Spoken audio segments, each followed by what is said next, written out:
खबरों में आगे बढ़ेंगे दर्शकों। इश्क का फतूर जब चढ़ता है तो अग्नि के साथ लिए 7 फेरे भी भुला दिए जाते हैं। इसका जीता जागता उदाहरण उत्तर प्रदेश के मेरठ की मुस्कान है, जिसने अपने पति की हत्या अपने प्रेमी के साथ मिलकर की। ये सब कुछ इतनी चालाकी से किया कि किसी को कानो कान खबर तक नहीं लगी। उसके बाद क्या हुआ दिखाते हैं। मेरठ की मुस्कान प्यार में ऐसी अंधी हुई कि उसने अपने हाथों से 7 फेरे की कसम के 15 टुकड़े कर दिए। कत्ल की यह खौफनाक वारदात हुई मेरठ के ब्रह्मपुरी इलाके में, जहां एक पत्नी ने अपने प्रेमी के साथ मिलकर अपने पति के टुकड़े टुकड़े कर दिए। इतना ही नहीं, अपना गुनाह छिपाने के लिए दोनों हत्यारों ने शव को ड्रम में सीमेंट डालकर जमा दिया। ये वही ड्रम है जिसमें सौरभ के शरीर के टुकड़े छिपा कर रखे गए। यहाँ तक कि उसमें सीमेंट तक भर दिया गया और सौरभ को चुनवा दिया। सौरभ राजपूत जो है काम के सिलसिले में लंदन रहते थे और अभी ही वापस लौटे थे बेटी के जन्मदिन को लेकर के। और ख़ास तौर पर ये वारदात जो है अब वो सामने आई है, जिसमें साफ तौर पर निकलकर सामने आए कि बेडरूम में दरअसल सौरभ जो है वो सो रहे थे और उसी वक्त मुस्कान रस्तोगी ने पहला जो वार है चाकू का वार किया और चाकू मारने के बाद मौत के घाट उतारा गया।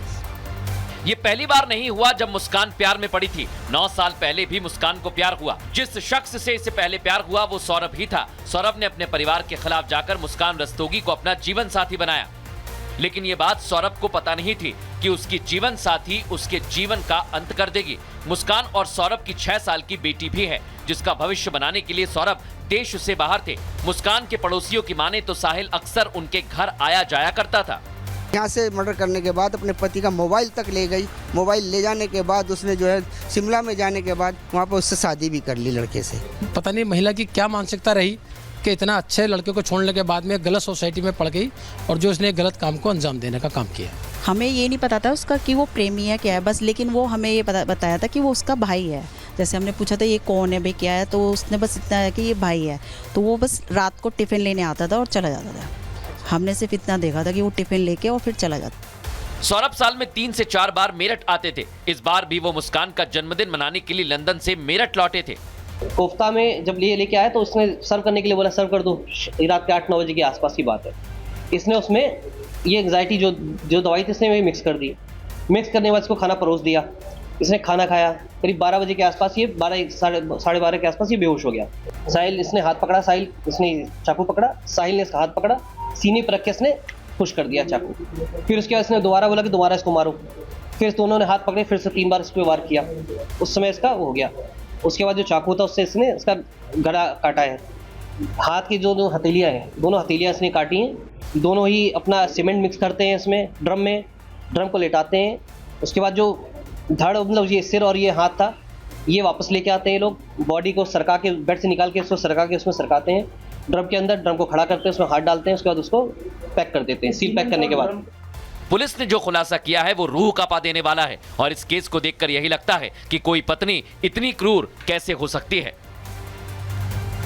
पुलिस ने मुस्कान और सौरभ को तो गिरफ्तार कर लिया है। इन्हें कोर्ट में पेश किया गया, लेकिन जब पुलिस इन्हें लेकर जा रही थी तब वकीलों ने साहिल की जमकर पिटाई कर दी। तस्वीरें आपके सामने आए वीडियो में देखा जा सकता है कि पुलिस आरोपी साहिल को लेकर जा रही थी, तभी भीड़ ने उसे घेर लिया।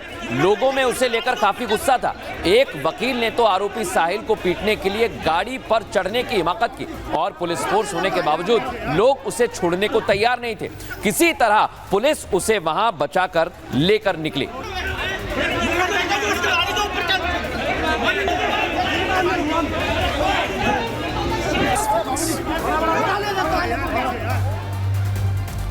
अब आगे बढ़ेंगे। संभल में अब अवैध कब्जादारियों की खैर नहीं। नगर निगम की टीम ने सीमांकन कर 34 मकानों को नोटिस दिया है। खबर है कि समाजवादी पार्टी के सांसद शफीकुर रहमान बर्क के पोते जियाउर रहमान बर्क पर भी, उनके घर पर भी एक्शन लिया जा सकता है।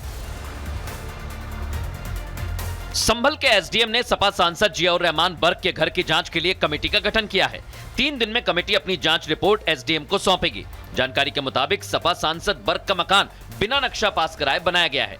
जांच के दौरान कमेटी को ऐसे किसी भी अवैध निर्माण का पता चलता है तो प्रशासन सपा सांसद के घर पर बुलडोजर चलाएगा।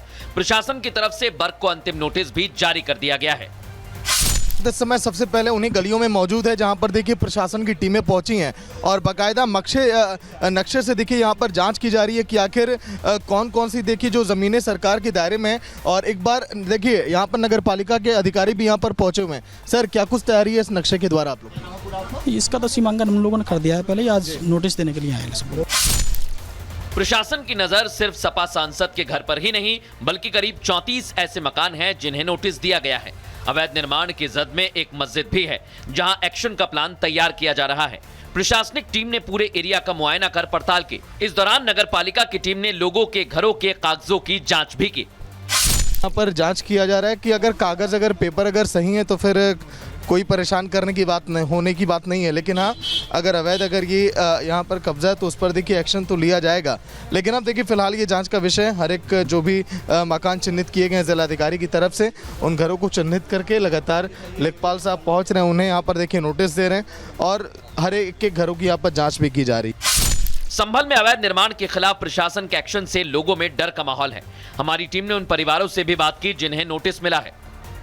तो देखिए जिन मकानों को चिन्हित किया गया, लगातार उन घरों के पेपर मांगे जा रहे हैं। आखिर कैसे इन लोगों ने घर को खरीदा, क्या अम्मा क्या कहेंगी बताइए?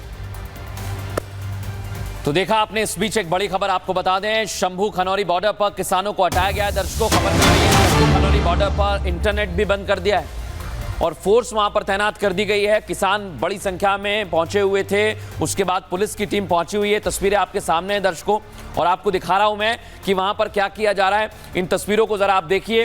पूरी तरीके से जो किसान जमा हुए थे उन्हें अब यहां से निकाला जा रहा है। कई जगह पर आपको खबरें बता रहा हूं कि जो किसान नेता थे उन्हें पकड़ा गया है और ये देखिए आप, किसान नेता जो हैं, जो उनके समर्थक हैं, उन्हें यहां से हटाया जा रहा है। फोर्स की तैनाती की जा रही है। एक एक करके जो तमाम किसान नेता और उनके समर्थक हैं उन्हें यहां से हटाया जा रहा है। शंभू बॉर्डर पर जो तंबू लगाए गए थे अब उनके उखड़ने का वक्त आ गया। दर्शकों, पुलिस की तस्वीर आपको दिखा रहा हूं मैं, उसके साथ साथ आप जेसीबी देख सकते हैं। जो पक्का एक तरह से रहने के लिए इंतजाम किया गया था उसको भी अब यहां से हटाया जा रहा है, उखाड़ा जा रहा है। और दर्शकों, न्यूज़ का एक्स्ट्रा में फिलहाल इतना ही। कल